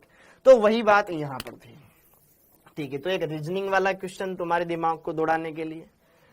ओके, तो सबसे धीमा पद ये क्या होता है, वेग निर्धारक पद होता है। अब आगे बढ़ते हैं, स्टेप नंबर 2। अब कार्बोनाइन बन गया, कार्बोनाइन नहा धो के एकदम तैयार हो गया, मतलब उसमें पुनर्विन्यास हो गया। अब नाभिक इसमें आएगा और जुड़ेगा। अब होगा न्यूक्लियोफाइल का आक्रमण।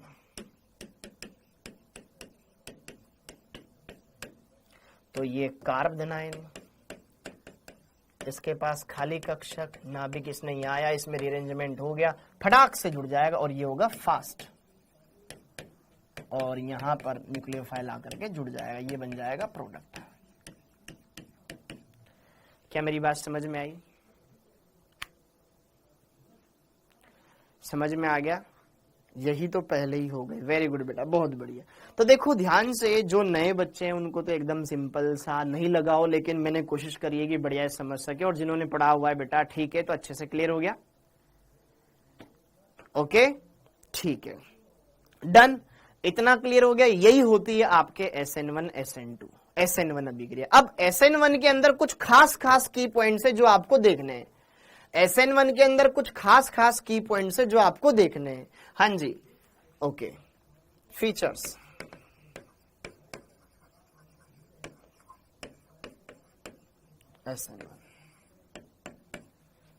SN1 के अंदर कुछ अगली बात। पहली बात यह 2 पदों में संपन्न होती है। ठीक है, तुम क्या बातें करते हो यार? अब तुम्हें पढ़ने नहीं आता क्या? तुम्हें पढ़ने नहीं आते हो क्या तुम? पहली बात, यह अभिक्रिया 2 पदों में संपन्न होती है। ठीक है, यह 2 पदों में संपन्न होती है, संपन्न होती है। ठीक है, प्रथम पद धीमा पद होता है, वेग निर्धारक पद होता है।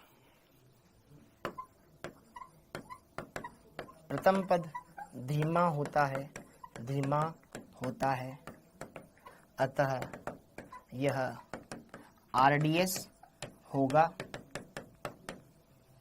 RDS होगा, रेट डिटरमाइनिंग स्टेप होगा। अभिक्रिया का वेग इस धीमे पद से निकालेंगे। समझ में आया? मतलब अभिक्रिया का वेग धीमे पद में भाग लेने वाले क्रिया कारकों की सांद्रता के समानुपाती रहेगा। याद करो, जब हमने द्रव्य क्रिया वेग नियम पढ़ा था, वेग नियम क्या कहता था कि यार अभिक्रिया का वेग अभिक्रिया में भाग लेने वाले क्रिया कारकों की सांद्रताओं या सक्रिय द्रव्यमानों के गुणनफल के समानुपाती होता है। हाँ या ना? तो इसके धीमे पद में कौन है? धीमे पद में सिर्फ एल्किल हैलाइड है, सिर्फ एल्किल हैलाइड है, सिर्फ एल्किल हैलाइड है। तो अभिक्रिया का वेग सिर्फ एल्किल हैलाइड की सांद्रता के ऊपर डिपेंड करेगा। हाँ या ना? तो अतः अभिक्रिया का वेग, अभिक्रिया का वेग समझो किसके समानुपाती होगा? सिर्फ और सिर्फ एल्किल हैलाइड की सांद्रता के समानुपाती होगा।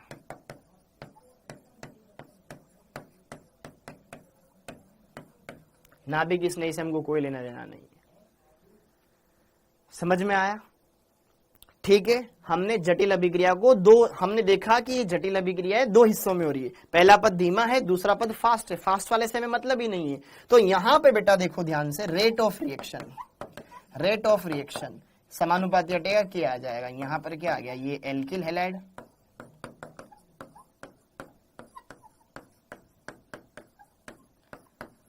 ठीक है, ये आ गया हमारे पास दर नियम। अब इस दर नियम समीकरण में देखो एल्किल हैलाइड की घात कितनी है? 1। तो इसकी कोटि कितनी हो गई? 1। समझ में आया? प्रथम कोटि की अभिक्रिया है ये। Okay, third. हाँ जी, कोटि कितनी है? 1। कैसे पता चल रहा है? घात से पता चल रहा है। यह प्रथम कोटि अभिक्रिया का उदाहरण है, अतः यह फर्स्ट ऑर्डर रिएक्शन का उदाहरण है।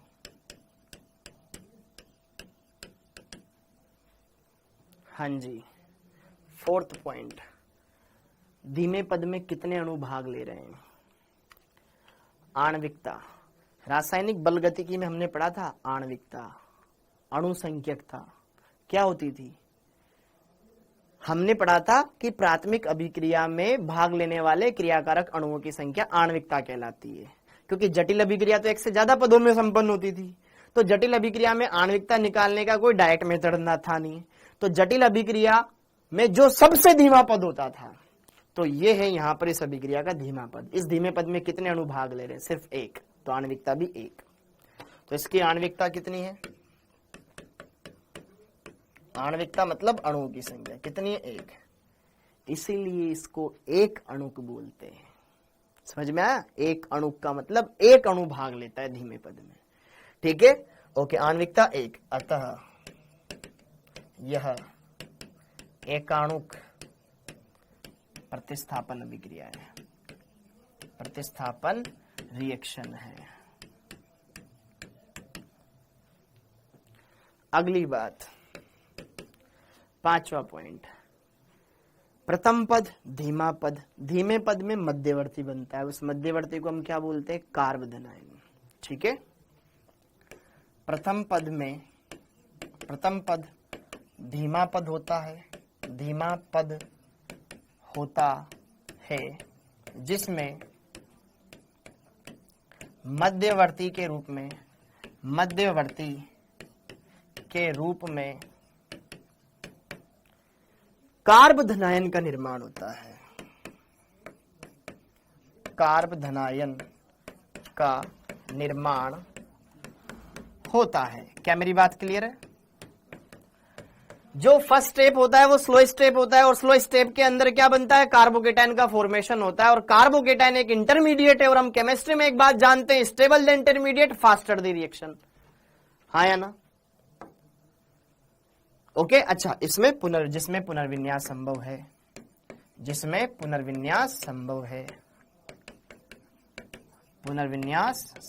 है,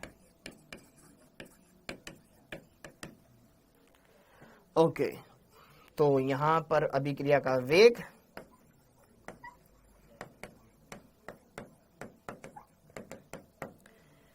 क्या कार्बोधनायन की स्टेबिलिटी के ऊपर डिपेंड करेगा? बिल्कुल करेगा। कार्बोधनायन का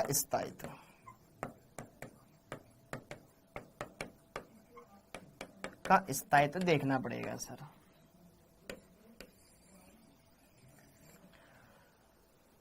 देखना पड़ेगा। तो जनरली हमें यह पता है कि कार्बोधनायन की स्टेबिलिटी में हम देखते हैं 3 डिग्री कार्बोधनायन ज्यादा स्टेबल होता है, 2 डिग्री से 2 डिग्री ज्यादा स्टेबल होता है, 1 डिग्री से सबसे कम होता है मेथिल कार्बोधनायन। यस और नो? Yes sir. तो हम यहां पे ये भी चेक कर सकते हैं कौन सा एल्किल हैलाइड है जो कि तेजी से SN1 अभिक्रिया दर्शाएगा या SN1 क्रियाविधि द्वारा क्लियर करेगा उत्पाद। अभिक्रिया का वेग कार्बोधनायन की स्टेबिलिटी के डायरेक्टली प्रोपोर्शनल है, और हम ये जानते हैं कि कार्बोधनायन में 3 डिग्री ज्यादा स्टेबल होता है, 2 डिग्री से 2 डिग्री ज्यादा स्टेबल होता है, 1 डिग्री से 1 डिग्री ज्यादा स्टेबल होता है मेथिल से। तो अगर आपसे पूछ ले एल्किल हैलाइडों की क्रियाशीलता का क्रम कि कौन सा ज्यादा क्रियाशील एल्किल हैलाइड है, बता सकते हैं आराम से। ओके, तो ये पॉइंट क्लियर। अब इसी के अंदर लिखेंगे जैसे कि एल्किल हैलाइड का SN1 के प्रति क्रियाशीलता का क्रम।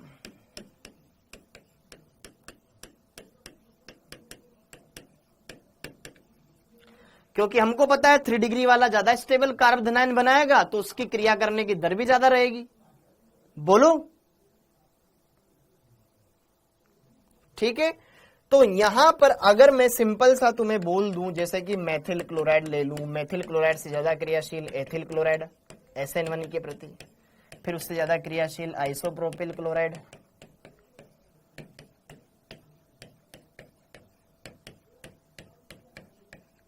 सबसे ज्यादा क्रियाशील तृतीयक ब्यूटेन क्लोराइड। बेटा समझ में आ रहा है? देखो अगर कोई बच्चा ऐसा है जिसको कम समझ में आ रहा हो बता सकते हो, मैं स्पीड कम कर लूंगा, लेकिन ये वो चीजें हैं जो हम ऑलरेडी पढ़ चुके हैं जीओसी में। ये वाली चीज हम जीओसी में पढ़ चुके हैं बेटा। तो हमें पता है कि यार जब 3 डिग्री कार्बन से हेलोजन जुड़ा है तो हेलोजन जब निकलेगा 3 डिग्री कार्बोनाइन बनेगा। तो यहां से जब Cl निकलेगा यहां पे धनावेश आएगा, यहां से Cl निकलेगा यहां पे धनावेश, यहां से Cl निकलेगा यहां धनावेश बनता जाएगा। तो देखो ना किसकी स्टेबिलिटी ज्यादा है। तो स्टेबिलिटी देख लो, एकदम से क्रियाशीलता का क्रम समझ में आ जाएगा। समझ में आया? अरे यहां से जैसे ही हेलोजन, भाई क्रियाशीलता का क्रम ये है। क्यों है गुरुजी? क्यों है? कारण ये है ना, कारण आपके सामने क्लियर है।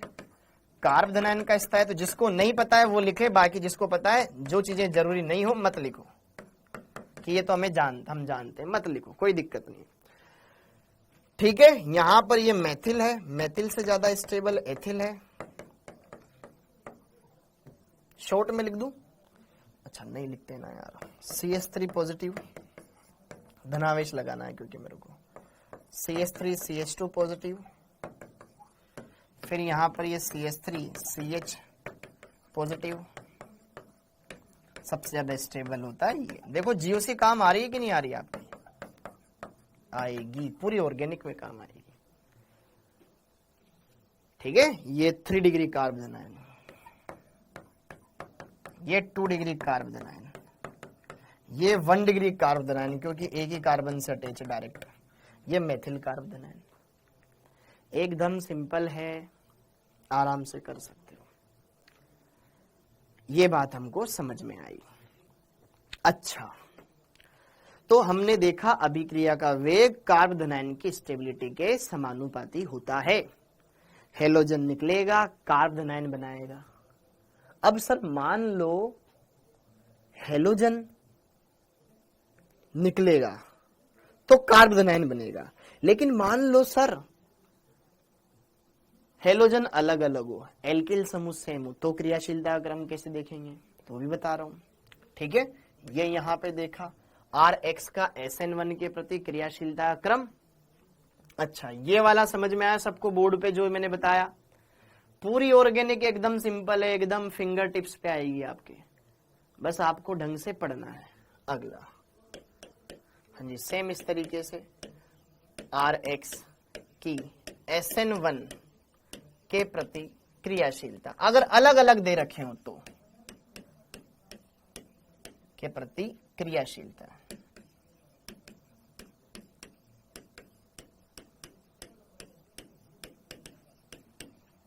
अलग अलग से मतलब अगर एक एल्किल फ्लोराइड दे रखा है, एल्किल क्लोराइड दे रखा है, एल्किल ब्रोमाइड दे रखा है, एल्किल आयोडाइड दे रखा है, तो हमको पता है ना जो पहले निकल के, देखो हेलाइड निकलेगा या F माइनस निकलेगा, Cl माइनस निकलेगा, Br माइनस निकलेगा, I माइनस निकले, जो निकलने में माहिर वो पहले निकलेगा। भाई जाना तो है, कोई अपनी इच्छा से जाएगा, कोई को निकाला जाएगा, या तो खुद चले जाओ या हम निकाल देंगे, वो वाला सौदा है। ओके, तो I माइनस एक स्टेबल ऋणायन बनाएगा ना जब निकलेगा, जीओसी हमें बताती है। यहाँ F माइनस निकलेगा, Cl minus, Br minus, I minus, ऋणायन भी तो स्टेबिलिटी देखेगा अपनी कि यार मैं निकलने के बाद स्टेबल हो रहा हूं या नहीं हो रहा हूं। I माइनस सबसे ज्यादा स्टेबल है तो तुरंत निकल जाएगा, हाँ या ना? क्यों? क्योंकि निकलने की दर सबसे ज्यादा किसकी होगी? F माइनस की सबसे कम, फिर Cl माइनस की, फिर Br माइनस की, I माइनस की सबसे ज्यादा होगी। ये कारण हो गया ड्यू टू स्टेबिलिटी।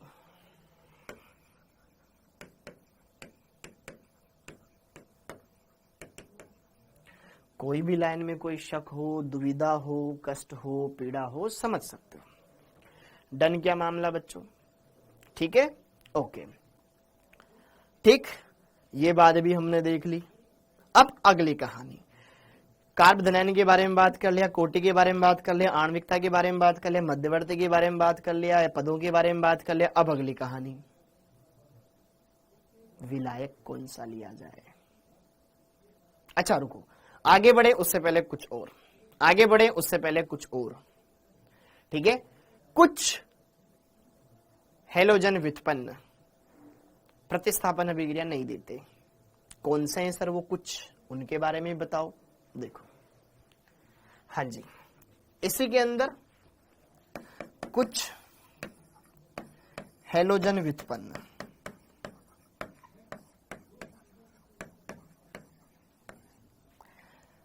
प्रतिस्थापन, ना तो SN1 ना SN2, एक ही बार में, ठीक है। प्रतिस्थापन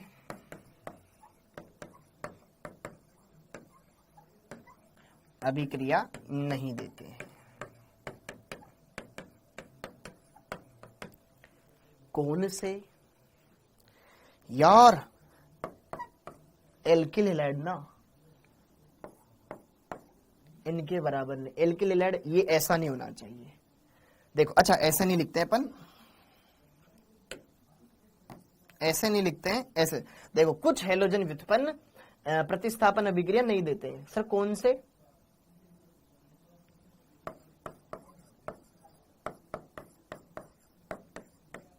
एनिल हैलाइड। क्या दिक्कत है इसमें, क्यों नहीं देता, यहां से Cl निकल ही नहीं सकता। क्यों नहीं निकल सकता, हम बंदिशों में बंधे हुए हैं, अनुनाद लग रहा है हमारे, समझ में आया। ड्यू टू रेजोनेंस आंशिक रूप से द्विबंध के लक्षण आ जाएंगे, तो ये बंध मजबूत हो जाएगा, निकल पाना पॉसिबल नहीं है। समझ आया। तो ऐसा कोई कंपाउंड हो, ब्रोमाइड लग जाए, आयोडाइड लग जाए, फ्लोराइड लग जाए, ये निकल ही नहीं पाएगा, रेजोनेंस दर्शा रहा है। समझ आया, जीओसी में पढ़ा था, ठीक है, इंपोर्टेंस जीओसी की। अगर यहीं पर हेलो बेंजीन आ जाए, हेलो बेंजीन आ जाए, कोई भी आ जाए, क्लोरोबेंजीन, नाभिक स्नेह प्रतिस्थापन अभिक्रिया नहीं देगी। क्यों नहीं देगी भैया, भैया यहाँ पे डबल बॉन्ड का लक्षण आ जाएगा ना, due to resonance carbon chlorine बंध में द्विबंध के लक्षण आ जाते हैं, जिससे वो और मजबूत हो जाता है और प्रतिस्थापन अभिक्रिया के प्रति कम क्रियाशील हो जाता है। समझ आया। तो क्या ये SN1 SN2 देगा, नहीं देगा। प्रतिस्थापन निकले तब देगा ना भैया, जब तू जाएगा तो दूसरा आएगा, ये जा ही नहीं जरा। ये तो एकदम बढ़िया तरीके से प्यार मोहब्बत में, इतनी प्यार मोहब्बत है कि अब जा ही नहीं पा रहा, इसका सिलसिला छूट ही नहीं पा रहा। समझ में आया मेरी बात, ठीक है, क्लियर। रेजोनेंस हो रखा है यहां पे। तो इसी तरीके से अगर हम यहां पे ट्रिपल बॉन्ड लगा दे तब भी वही बात है भैया।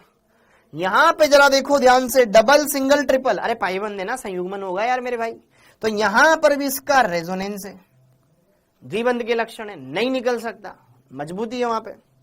अच्छा, या फिर देखो ध्यान से,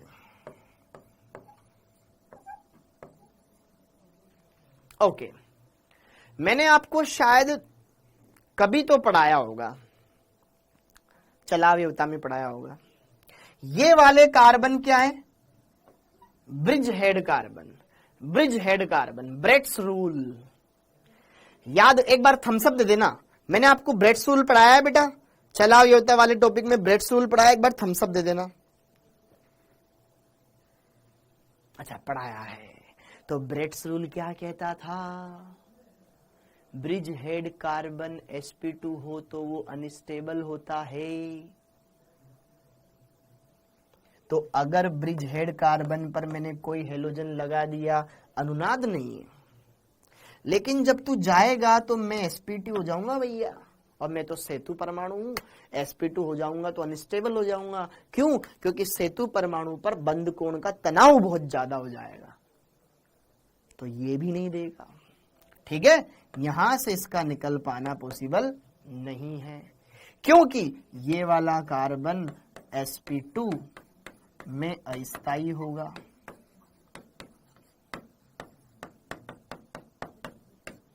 अकॉर्डिंग टू ब्रेड्स रूल।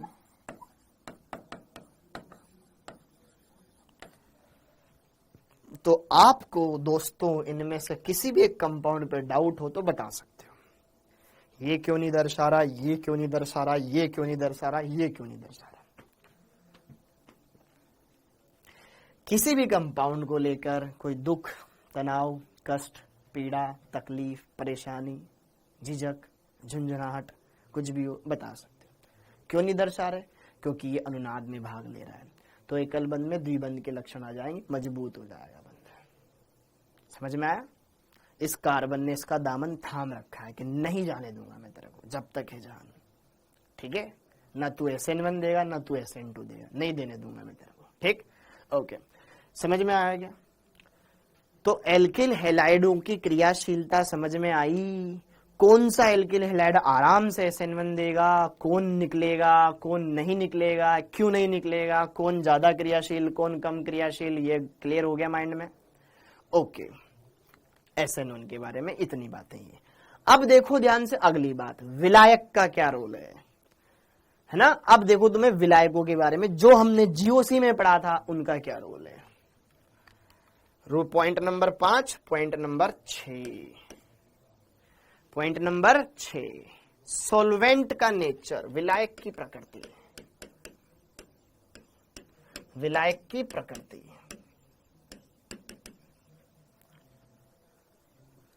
विलायक की प्रकृति, विलायक की प्रकृति के बारे में हम बोलें तो यार भाइयों यहां पर क्या हो रही है, बॉन्ड ब्रेकिंग हो रही है, Cl- अलग हो रहा है, कार्ब धनायन बन रहा है। तो जो इस चीज में मदद करे, भाई हम तो वैसे अलग होना चाहते हैं, आग में घी डालने का काम करो तुम, तो वो होंगे ध्रुवीय विलायक, क्योंकि यहां तो बंध में ध्रुवीयता आ रही भयंकर वाली। तो ध्रुवीय प्रोटिक विलायक, polar protic solvents favour SN1 reaction. ठीक है, ध्रुवीय प्रोटिक विलायक, ध्रुवीय प्रोटिक विलायक SN1 क्रियाविधि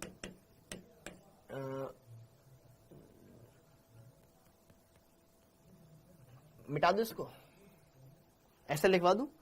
SN1 क्रियाविधि ध्रुवीय विलायकों की उपस्थिति में संपन्न होती है।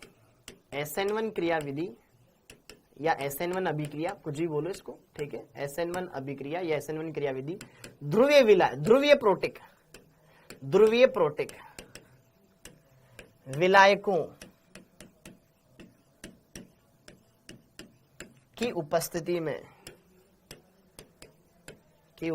में संपन्न होती है।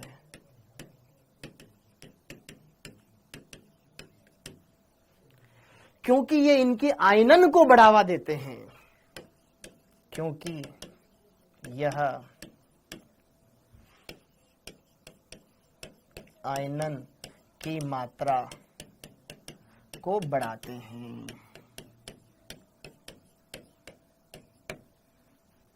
देखो बेचारा ये एल्किल हैलाइड, इसमें धनावेश आंशिक रूप से इस पे ऋणावेश। आपने यहां पर वाटर लिया सॉल्वेंट, अब वाटर तो खुद ध्रुवीय पोलर सॉल्वेंट होता है, यस और नो, द्विध्रुव आगुण यार। इसमें एक धनावेश सिरा होता है, एक ऋणावेशी सिरा होता है। केमिकल बॉन्डिंग याद करो, याद है सर हमको, सब याद है। तो इसका धनावेशी सिरा, इसका ऋणावेशी सिरा जल, ये है हमारा जल। ओके, तो जब अभिक्रिया करवाएंगे तो इसमें ध्रुवीयता वैसे ही बढ़ रही है। अब इसने अपना रंग दिखाना शुरुआत करा, मैं धनावेश में तेरे ऋणावेश को खींच के भागूंगा, मैं इसको खींच के भागूंगा। Opposite charges attract to each other, तो बॉन्ड वैसे ही तोड़ने में मदद कर रहा है ना। ये धनावेश उसके ऋणावेश को खींचेगा, इसको खींचेगा। क्लियर हो गया मामला? तो यहां पर सोलवेंट का रोल समझ पाए, यहां पे फटाफट से यहां पे क्या बन जाएगा, कार्ब धनायन बन जाएगा, X- लीव कर जाएगा। तो polar protic solvents like H2O हो जाए, एसिटिक अम्ल हो जाए, एल्कोहल हो जाए, लिखवाया ना मैंने आपको, ये पोलर प्रोटिक सॉल्वेंट होते हैं जो कि SN1 को फेवर करते हैं। Polar protic solvents SN1 reaction favours SN1 reaction. Got it? विलायक का रोल समझ में आया कि नहीं आया? समझ में आया? विलायक का रोल अब नाभिक स्नेही का रोल, हमसे भी तो बात कर लो, हम मेहमान जो आ रहे हैं हमसे भी तो बात कर लो, ठीक है। ओके, अभी तो तोड़ने की बात कर रहे थे, अब जोड़ने की बात करेंगे, ठीक है। ओके, अब न्यूक्लियोफाइल का नेचर कैसा होना चाहिए, न्यूक्लियोफाइल की प्रकृति। देखो भाई, इसमें नाभिक इसने कोई जल्दीबाजी नहीं दर्शाता। देख, तेरे को निकलना है तो निकल, कार्बोनाइन बढ़िया से स्टेबल होगा। फिर जैसे कि जब बिल्कुल एकदम ना आम जिंदगी से रिलेट करूंगा मैं, ठीक है। जैसे कि कार्बोनाइन है, एक बॉयफ्रेंड है गर्लफ्रेंड है, ठीक है, दोनों के बीच में ब्रेकअप हो गया, बॉयफ्रेंड चला गया, अब गर्लफ्रेंड, ओ बड़े अरमान थे, सारे के सारे अरमान धरे के धरे हो गए, फिर वापस से लाइफ नॉर्मल होती है, स्टेबिलिटी आती है, फिर नई बॉन्डिंग बनने लगती है। तो सेम वैसे ही यहां पर है कि जो SN1 में है, जो न्यूक्लियोफाइल है, समझ रहे हो ना, आने वाला जो न्यूक्लियोफाइल है उसको कोई जल्दीबाजी नहीं है, ठीक है। सामने वाला स्टेबल हो जाए, फिर बातचीत करना स्टार्ट करते हैं, फिर वापस बातचीत का दौर स्टार्ट होगा, ठीक है। ओके, तो अब हाँ देख रहे हो कमेंट, ठीक।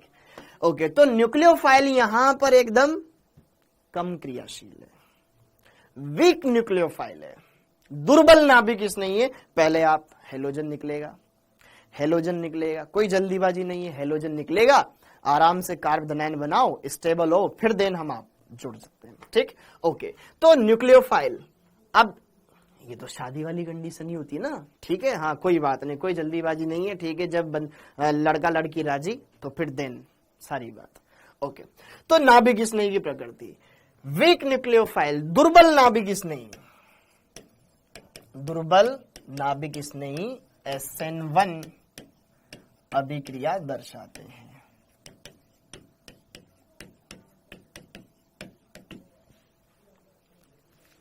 समझ में आया? Weak nucleophile favours SN1 reaction, इस बात को समझना। अब सर हमको कैसे पता चलेगा कौन दुर्बल कौन प्रबल? उदासीन नाभिक स्नेही दुर्बल होते हैं, जो उदासीन होते हैं, जैसे H2O, एल्कोहल, ईथर, ये उदासीन है, या कोई सहसंयोजक हो, ये उदासीन है। और अगर कोई आयन है, आयन तो फटाफट देगा ना, अरे भैया मेरे पास तो ऋणावेश है, फटाफट दो कार्बन को, मैं स्टेबल होना चाहता हूं, हाँ या ना, ठीक है। ओके, तो वो वाली चीज। तो अब यहां पर दुर्बल नाभिक स्नेही SN1 अभिक्रिया देता है, ठीक है। अब तुम देख लो अब, हाँ, तो दुर्बल नाभिक स्नेही SN1 अभिक्रिया देता है। अब दुर्बल कौन होता है सर, हमें कैसे पता चलेगा, ठीक है। सामान्यतः उदासीन न्यूक्लियोफाइल दुर्बल होते हैं, दुर्बल होते हैं अमोनिया को छोड़ करके, ठीक है, NH3 को छोड़कर।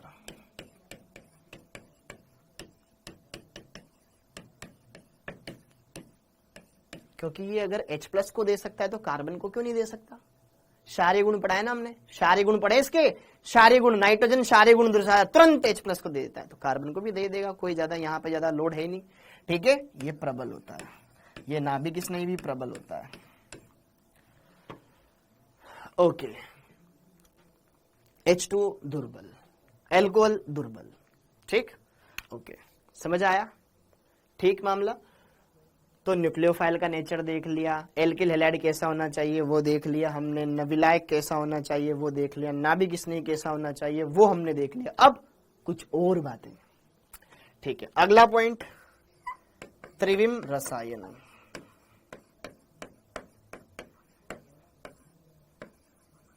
स्टीरियोकेमिस्ट्री,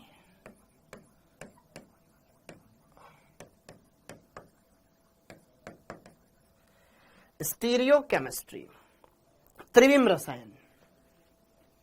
अगर मान लो जिस कार्बन से बेटा आपका हेलोजन जुड़ रहा है वो किरेल हो, जिस कार्बन से आपका हेलोजन जुड़ा वो किरेल है, ठीक है, तो फिर रेशमिक मिश्रण प्राप्त होता है। और रेशमिक मिश्रण हमने कहां पढ़ रखा है? समावयवता में पढ़ रखा है। तो क्यों पहले पढ़ाया जाता है उनको समझ में आ रहा है धीरे धीरे आपको? ओके, देखो ध्यान से, SN1 में रेशमिक मिश्रण प्राप्त होता है, रेशमिक मिश्रण प्राप्त होता है।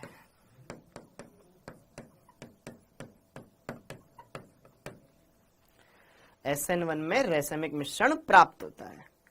ओके, बस ये लास्ट लिखवा रहा हूं, बेटा मुझे पता है आपकी अगली क्लास है, बस ये लास्ट लिखवा रहा हूं, 5:45 पे होती ना आपकी अगली क्लास, ठीक है, लास्ट है ये, ठीक। तो जैसे कि देखो ध्यान से मित्रों, ये मेरा कार्बन है, यहां पर हेलोजन है, इससे 3 अलग अलग प्रकार के मैंने लगा दिए तुम्हारे परमाणु। देखो ध्यान से देखिएगा, ये हेलोजन है, ये कार्बन है, ये 3 अन्य, ये R1 है, ये R2 है, ये R3 है, ठीक है।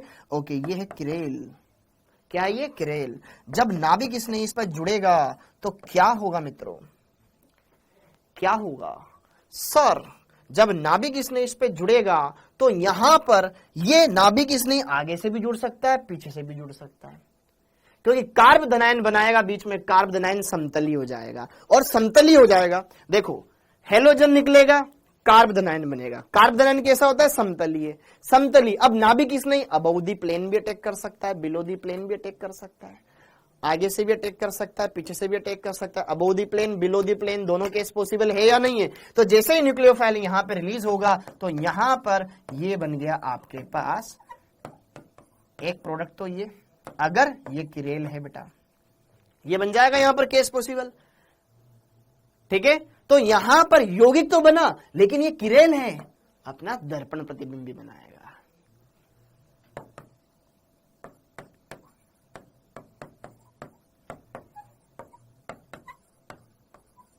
तो यौगिक और उसका दर्पण प्रतिबिंब दोनों मिलेंगे, क्योंकि किरेल उत्पाद बन रहा है, तो हम बनेंगे तो हमारा दर्पण प्रतिबिंब भी आएगा कि नहीं आएगा, आएगा। तो ये है रेशमिक मिश्रण, रेशमिक मिश्रण।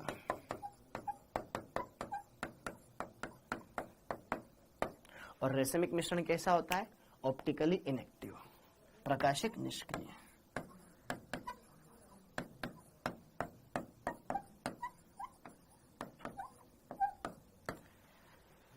समझ आया कि नहीं आया। तो यहां पर जो एल्काइल हैलाइड होगा, अगर ये ऑप्टिकली एक्टिव है तो रेशमिक मिश्रण का फॉर्मेशन करेगा, ठीक।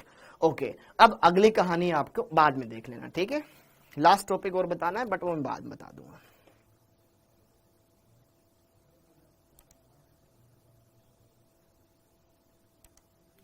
हाँ जी, ये समझ में आया बेटा, अरे समझ में आया। तो यहां से X माइनस निकलेगा, अरे यार किरेल कार्बन है ना, किरेल कार्बन प्रकाशिक समायोजिता पढ़ाया था, वो निकाल आईयूपीएससी के आइसोमेरिज्म देख, आइसोमेरिज्म में देख पता है, अगर ये किरेल है तो अपना दर्पण प्रतिबिंब बनाएगा। यौगिक और उसका दर्पण प्रतिबिंब का सममोलर मिश्रण क्या कहलाता है, रेशमिक मिश्रण, जो कि ऑप्टिकली इनएक्टिव होता है। हाँ जी, ठीक है, डन है क्या मामला, एकदम क्लियर है बेटा, सबको समझ में आया होगा। SN1 अच्छे से पढ़ लेना, अभी तक आपने जितना ही पढ़ा होगा उससे बढ़िया ही पढ़ाया होगा, आई होप, ठीक। ग्राफ पढ़ेंगे अगली क्लास में, ठीक है। Okay, very good, thank you ji, thank you, जय हिंद।